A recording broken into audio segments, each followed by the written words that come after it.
Hola a todos, siguiendo el tema del coleccionismo, una parte importantísima cuando empezáis a coleccionar música y que prácticamente os dais cuenta cuando ya tenéis muchos discos, es lo importante que es tener toda vuestra música perfectamente catalogada en una base de datos o en una lista. Entonces, es muy importante empezar cuanto antes haciendo un correcto catalogado de toda la música que tienes para no tener el error de comprar dos veces lo mismo y sobre todo para tener claro qué es lo que tienes. Lo primero que hace uno cuando empieza a tener demasiados discos es hacerse una lista, o se hace un Excel, o se hace una lista con todos los discos que tiene. Después con el tiempo te das cuenta de que eso no te sirve y acabas haciendo otra y te acaba llevando mucho tiempo. Entonces es muy importante que yo creo que desde el principio, si coleccionas música, tienes que tener claro todo lo que tienes y tienes que hacer una lista bien hecha y hacer una buena base de datos. Yo os digo, la base de datos, cómo la trabajo, y sobre todo porque yo creo que prácticamente todos los coleccionistas trabajamos la base de datos de la misma manera, porque evidentemente no nos sirve de nada tener artista y álbum porque eso no nos aporta excesiva información, sobre todo cuando compras vinilos, que hay muchísimas ediciones distintas del mismo disco y varias veces vas a tener varias ediciones del mismo disco. Bueno, pues la base de datos que yo tengo, y que yo creo que son idénticas, el 90% de las bases de datos de todos los coleccionistas tienen lo siguiente. Lo primero que tiene es el artista y el álbum, eso es bastante lógico, pero después tiene dos fechas. Una es el año en el que sale el disco y el segundo es el año de edición del disco. Esto es importante porque tenemos que saber muy bien si estamos comprando una primera edición o una edición posterior.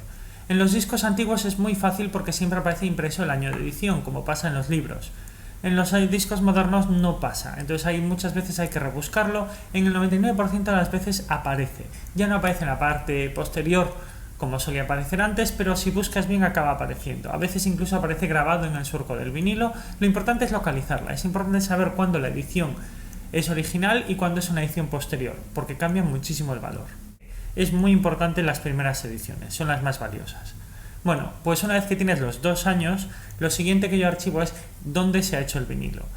Hoy en día la fabricación de vinilo está completamente globalizada, pero antiguamente no pasaba así. Y todos los países tenían sus propias fábricas de vinilos. Entonces tú, por ejemplo, puedes tener un disco de los Smith o puedes tener un disco de los Rolling Stones y puede estar fabricado en cualquier país del mundo.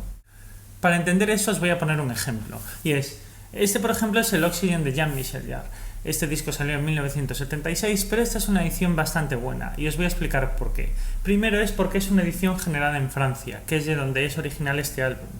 Y segundo, no es una primera edición, sino que es una segunda edición.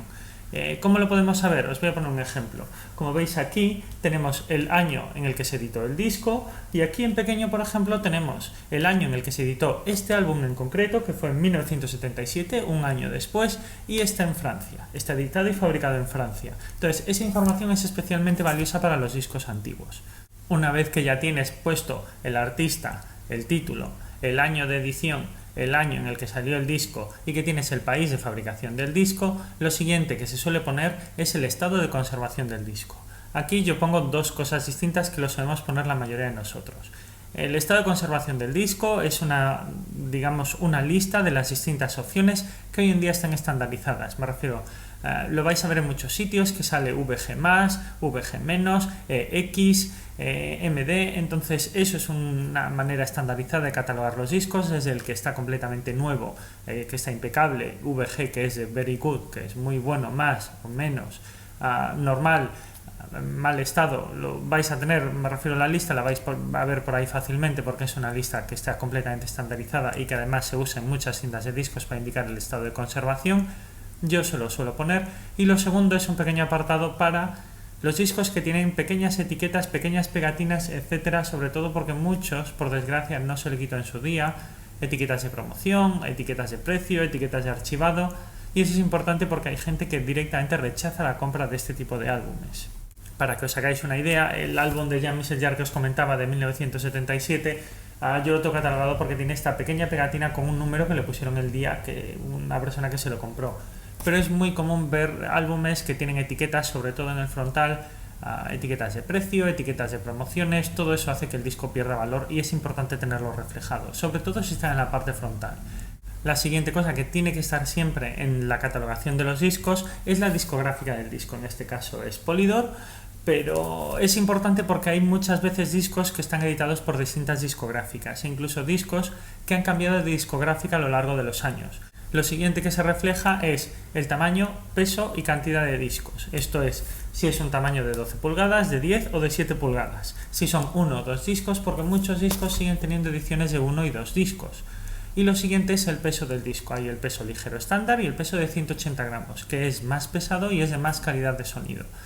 Se usa recientemente, pero antiguamente no se utilizaba. La otra cosa que le pongo a la lista es un check de si tiene o no tiene el papel envoltorio dentro original.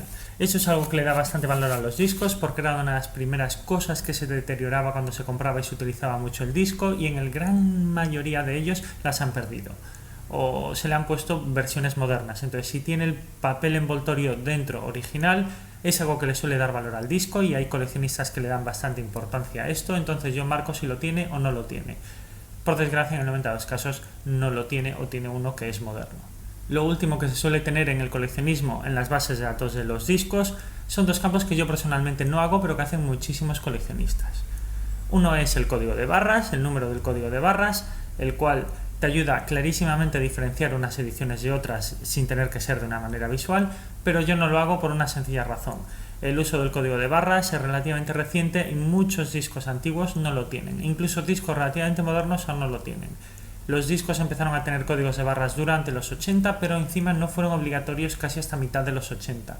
Entonces, dependiendo de la música que escuchéis o de la música que coleccionéis, vais a ver que hay muchísimos discos que no tienen estos códigos de barras. Este, por ejemplo, de 1976, no tiene ningún tipo de código de barras. Pero es que la edición del 80, incluso la edición del 86, sigue sin tenerlo. Entonces, es una información que muchas veces no te aporta nada. Muchos códigos de barras antiguos hoy en día ya no se utilizan y están descatalogados porque incluso usaban sistemas de codificación obsoletos, con lo cual tampoco te da información específicamente buena. Es cómodo para los discos modernos, eso sí que es verdad, pero no aportan muchos casos de esa información. Lo último que suelen poner, y esto es muy importante para algunos coleccionistas, es el número de matriz. Para los que no lo sepáis, el número de matriz es el número que tiene el disco de vinilo. Se hace con dos prensas metálicas que le dan forma al disco, entonces cada matriz de estas tiene un código. Ese código te ayuda a saber muy bien si fue la primera vez que se imprimió o si fue ediciones posteriores. Cada 20-30.000 discos, las matrices por desgaste con las que se genera el disco tienen que cambiarse, se quedan en mal estado y tienen que cambiarse. Entonces a mucha gente, sobre todo coleccionistas muy profesionales, les gusta almacenar el número de la matriz del disco porque les da mucha información sobre incluso si es la primera edición, si fue la primera matriz o si no fue esa primera matriz. Si os interesa, el número de matriz siempre está grabado a relieve en el centro del disco de vinilo. Os lo voy a enseñar. Este disco de vinilo de Jean-Michel Jarre, que es el que os enseñé, por aquí tiene grabado en números en relieve la matriz con la que se fabricó este disco de vinilo. Hay quien se lo apunta, pero ya os digo, es ya para un nivel de coleccionismo muy profesional en el que hay que saber mucha información sobre el proceso de fabricación del vinilo, que en el 99% de los casos no nos va a aportar. Yo personalmente no anoto los números de matriz. Por último, y como es lógico, un pequeño campo de observaciones. Es especialmente útil porque en los discos que no están en estado excelente es importante ahí relatar cuáles son las marcas o los defectos que tiene ese álbum. Y es algo que te van a pedir el día de mañana si lo vas a vender. Entonces yo, por ejemplo, en el que estoy usando el ejemplo de Jean-Michel Jarre, tengo una pequeña observación que hace referencia al desgaste un poco excesivo que tiene el contorno del borde. Entonces, bueno, espero que os haya interesado, porque creo que todos los que empiezan a coleccionar empiezan con una pequeña lista o incluso sin lista. Cuando ya empiezas a hacer este tipo de archivado es terriblemente complejo, porque ya un día te ves que tienes 5 o 6.000 discos y tienes que hacer esto uno por uno y es un auténtico infierno. Entonces, cuanto antes empiece uno a hacer esto, y sobre todo cuanto antes empiece uno a hacer una base de datos bien hecha, mucho trabajo y muchos problemas se va a ahorrar mañana.